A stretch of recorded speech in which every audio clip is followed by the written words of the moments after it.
As you grow, you will lose people.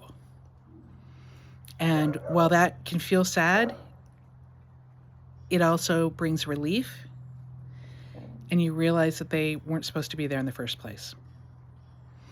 Hi, y'all. I'm Brita, and I help other professionals with deep personal development. And as I have gone on my journey with, and I hate that word, but I can't think of a better word, I've lost people, important people. But they were people who I needed to lose. And then I heard this from Alan Watts. I don't even know who he is, but I was like, oh my gosh, that. So instead of paraphrasing what he said, I'm just going to read it. And his language is a little off, but just bear with me. This is Alan Watts. Why you start disliking people after spiritual awakening. There is a most uncomfortable phenomenon that occurs during spiritual awakening, and it is one that people rarely speak about openly because it seems to contradict everything we have been told about what it means to become more spiritual, more evolved, more conscious. The phenomenon is this. You begin to find that you cannot stand being around most people anymore. Friends you once enjoyed now exhaust you. Family gatherings that you used to tolerate now feel unbearable. Colleagues whose company was once pleasant now grate on your nerves. The majority of human interaction begins to feel hollow, draining, deeply unsatisfying. And this troubles you greatly, does it not? Because surely you think if you are becoming more spiritual, more awakened, more enlightened, you should be becoming more loving, more compassionate, more accepting of all people, regardless of their level of consciousness. You should be like the Buddha or the Christ, embracing all beings with unconditional love and understanding. Instead, you find yourself withdrawing, avoiding, feeling irritated and exhausted by the very people you were supposed to be learning to love more deeply. So you wonder, have I become arrogant? Am I judging people? Am I falling into spiritual pride? Thinking myself better than others? Or perhaps the awakening process has gone wrong somehow. Perhaps I am becoming less human rather than more human, less connected rather than more connected. Something must be amiss because this dislike, this aversion, this inability to tolerate most people, surely this cannot be a sign of spiritual growth. But I want to suggest to you that what you are experiencing is not only normal, it's virtually inevitable during certain stages of awakening. It is not a sign of failure or spiritual pride or loss of humanity. It is a natural consequence of a very specific shift that occurs in consciousness, a shift that temporarily creates a kind of incompatibility between you and those who have not undergone this shift. Let me explain what I mean. Before awakening, you are largely unconscious. You live in a kind of trance, a collective dream that humanity shares. And in this trance, you relate to other people through shared illusions, shared beliefs, shared assumptions about reality. You bond over compliments about life. You connect through gossip and drama. You find common ground in your mutual pursuit of success, status, pleasure, security. You commiserate over problems. You compete for achievements. You perform various social roles, and everyone else performs their roles. And there is a kind of dance that everyone knows the step to. In this state, socializing is relatively easy because everyone is playing the same game. Everyone is speaking the same language. Everyone is operating from the same basic assumptions. You may have preferences for certain people over others. You may find some company more pleasant than others. But fundamentally, you can get along with most people because you all inhabit the same dream. And then something begins to shift. You start to wake up, and as you start to wake up, you begin to see through the illusions that most people are still living in. You recognize that things people obsessed about are ultimately meaningless. You see that the dramas they are caught up in are self-made. You understand that the goals they are pursuing so frantically will never bring the satisfaction they imagine. You perceive the unconscious patterns, the mechanical behaviors, the reactive emotional loops that drive most human interaction. And once you see those things, you cannot unsee them. It is like watching a film and suddenly being aware you are watching a film and that those are actors on the screen, that the story is not real. And once you have this awareness, you cannot simply go back to being absorbed in the plot as though nothing has changed. The spell has been broken. So now when you interact with people who are still deeply identified with their roles, they're completely absorbed in the drama, still chasing the same empty goals and complaining about the same self-created problems, there is a fundamental disconnect. They are speaking a language you no longer speak. They are playing a game you do not wish to play.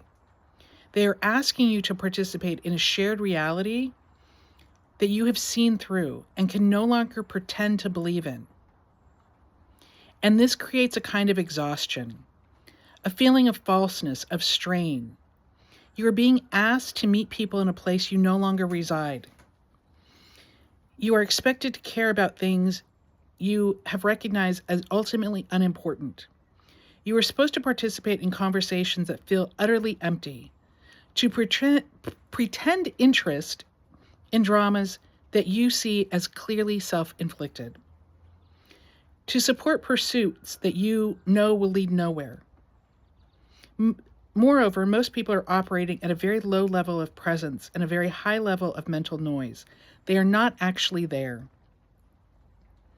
not actually present in the moment.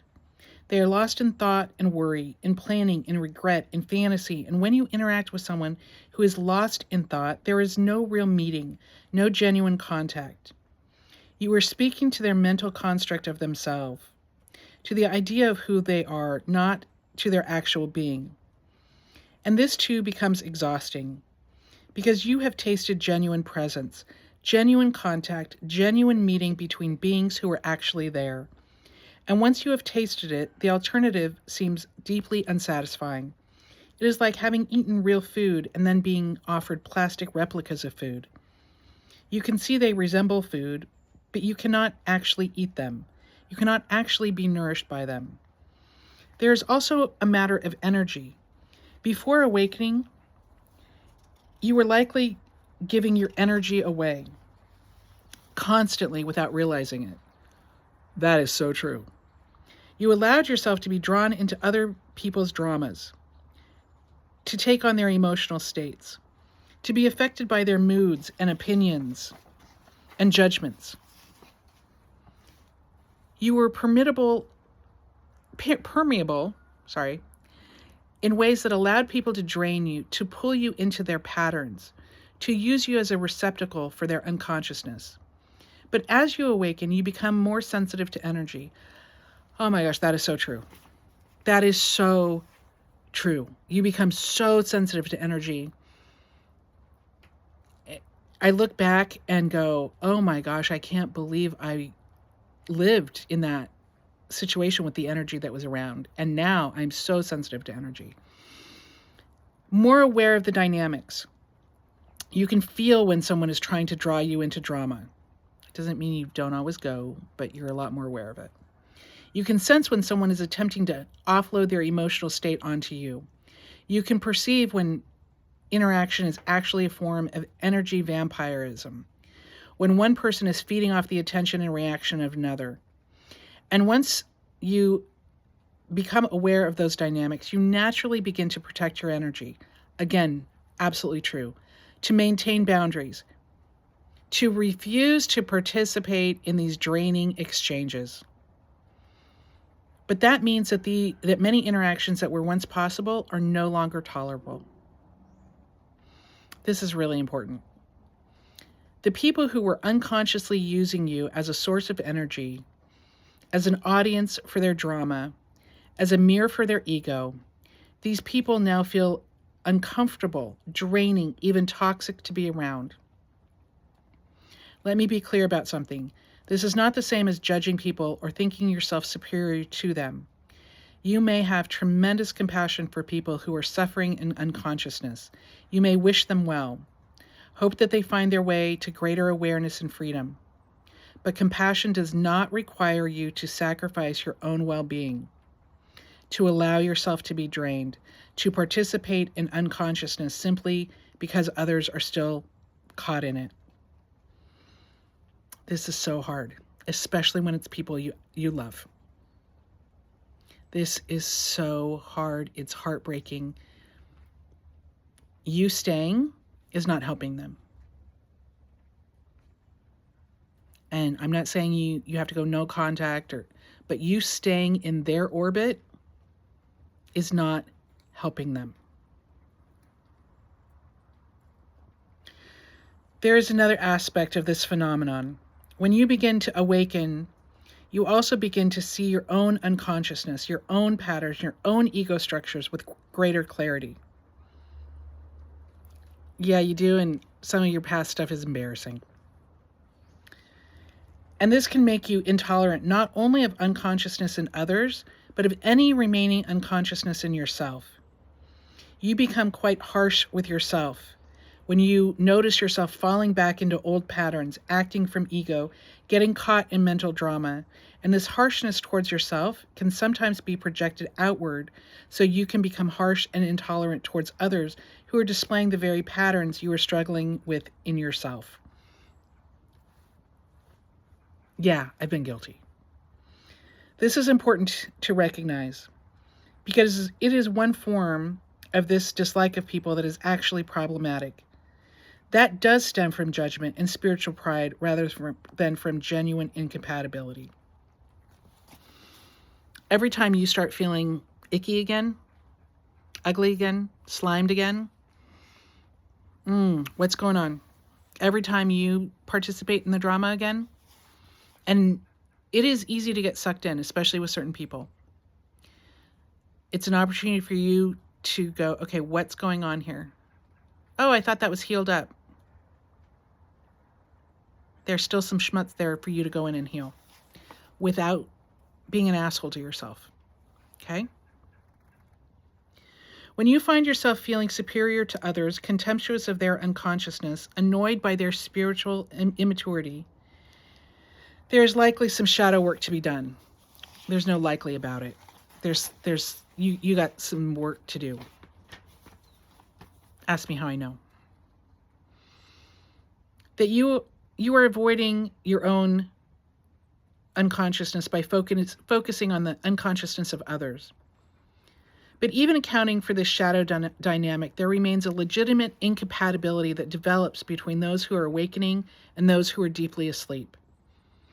And this incompatibility is not a failure of love or compassion.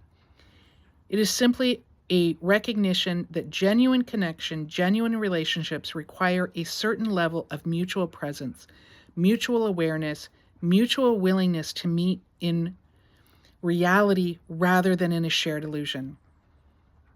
And this part's really important. You cannot have a real relationship with someone who is not present, who is entirely identified with their thoughts and emotions and roles. You can have a functional relationship, perhaps you can perform the social dance, but there is no depth to it, no real intimacy, no genuine meeting of being to being. Once you have experienced what is real, meeting feels like a shallow connection is deeply unsatisfying and painful. Like a kind of betrayal of the possibility of genuine human contact. Moreover, there is a simple fact that interests change during awakening. Things that once fascinated you now bore you. Conversations that once engaged you now feel trivial. Activities that once brought pleasure now feel empty. And if your relationships with people were based primarily on shared interest in those things that no longer interest you, then naturally those relationships become difficult to maintain. You cannot force yourself to care about things you no longer care about. You cannot manufacture enthusiasms for pursuits you have seen through. You cannot pretend to be absorbed in dramas that you recognize as illusions. This is why awakening so often involves a period of solitude, a withdrawal from social life. It is not being antisocial. It is simply that the old ways of relating no longer work. And the new ways have not yet fully formed. You're in between worlds, no longer able to participate fully in the unconscious social reality, but not yet established in a conscious way of relating that can include others. And during this transition, solitude is not only preferable, but necessary. You need space to integrate the shifts that are coming, to allow the old patterns to fall away, to discover who you are when you're not performing. When you're not performing. Oh, God. You need time alone to feel into your own being, to learn to be present with yourself, to develop a relationship with your own consciousness that is not mediated through the mirror of other people's perceptions and expectations. This does not mean you'll be alone forever. As you stabilize in awakening awareness, as you become more established in presence and authenticity, you will likely find that you will begin to attract people that want that kind of relationship. You will find other people who are also awakened or awakening, people with whom genuine meeting is possible, people who can relate from presence rather than pattern, from being rather than a role. And this relationship feels entirely different from the relationships you've had before. There is an ease to them, a naturalness, a lack of pretense and performance. You can be yourself without adaptation or defense. You can speak honestly without fear of judgment. I'm going to say that again for people in the back. You can speak honestly without fear of judgments. You can simply be together without needing to fill every moment with activity or conversation. There is a recognition, a resonance, and sense of meeting in a shared reality rather than a shared illusion. But such relationships are rare, at least initially, and you may have to go through a long period where you feel quite alone, where you have few, if any, people in your life with genuine connection. And this can be difficult as humans are social creatures. We are wired for connection. Do not force yourself to maintain relationships that feel draining or false simply because you think you should, because you are afraid of being alone, because you don't want to hurt people's feelings. It is far better to be honestly alone than to be falsely connected. It is better to withdraw than to continue participating in unconscious patterns that you have outgrown. At the same time, be careful not to become rigid or closed. Not everyone who is asleep is draining or unbearable to be around. Some people, even in their unconsciousness, have a sweetness, a kindness, an openness that makes their company pleasant. Some people, though not awake, are at least curious, questioning, moving in the direction of greater awareness. These people you may still enjoy, may still learn from, and still can have a genuine exchange, even if the full depth of meaning is not yet possible. And remember that awakening is not a fixed state, but a process, a journey that unfolds in stages. The period of intense intolerance for unconsciousness is often a phase that passes. As you stabilize more deeply in awakening awareness, you often become more able to be with kinds of people without being pulled into their patterns, without being drained by their unconsciousness. You develop a kind of spiritual immunity. You can be in the presence of drama without being drawn into it. You can interact with people who are asleep without falling back asleep yourself. Be careful. Be careful. Do not underestimate the power to be drawn into the bullshit again. Protect yourself. You can meet people where they are without needing them to be somewhere else. This is not because you have learned to tolerate what is intolerable, but because you have become so established in your own center that you are no longer vulnerable to being knocked off balance by the unconsciousness of others. And from this more stable place, genuine compassion becomes possible. Not the false compassion that sacrifices your well-being for others, but real compassion that sees clearly, accepts what is, offers what is genuinely helpful without attachment to the results. You can be present with people suffering without taking it on. You can see their unconsciousness without judgment. You can offer truth when it is asked for and silence when it is not. Ooh, I have an issue with that. Giving advice before it's asked. I need to stop that. But even from this more stable place, you will likely find that your social circle has changed dramatically. That most relationships you had before awakening have either transformed or ended. That the people you now choose to spend time with are very different from the people you once surrounded yourself with. And this is as it should be. You have changed, and your relationships have naturally reflected that change.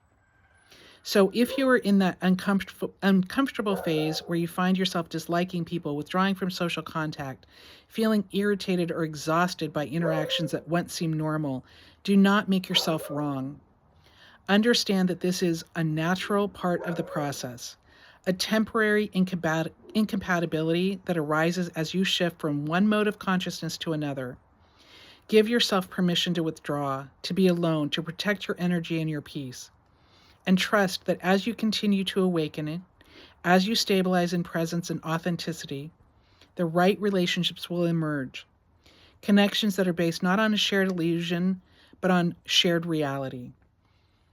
But on consciousness presence. Not on mutual ego reinforcement, but on genuine meeting from being to being. These relationships are worth waiting for, worth being alone for, worth letting go of the false connections for. Because in the end, it's not about how many people you know or how popular you are or how full your social calendar is. It is about the quality of the connections. I would add that includes family. That includes family. The depth of your meetings, the authenticity of your relationships, including family. And one genuine connection with another conscious being is worth 1,000 superficial relationships with people who are still asleep. Without judgment, without you feeling superior, they can't do it. Right now, they can't do it. There's nothing wrong with them. There's nothing wrong with you. Doesn't mean you're still compatible right now, at least in the form that you have been. Sometimes they're going to have to leave your life, sometimes not, but it's not going to be the same, and it's okay. It's okay. I don't know who needed to hear that today. I've had to read this several times recently. No judgment, but we're not in the same place. It's okay to let them go. Okay, take care, y'all.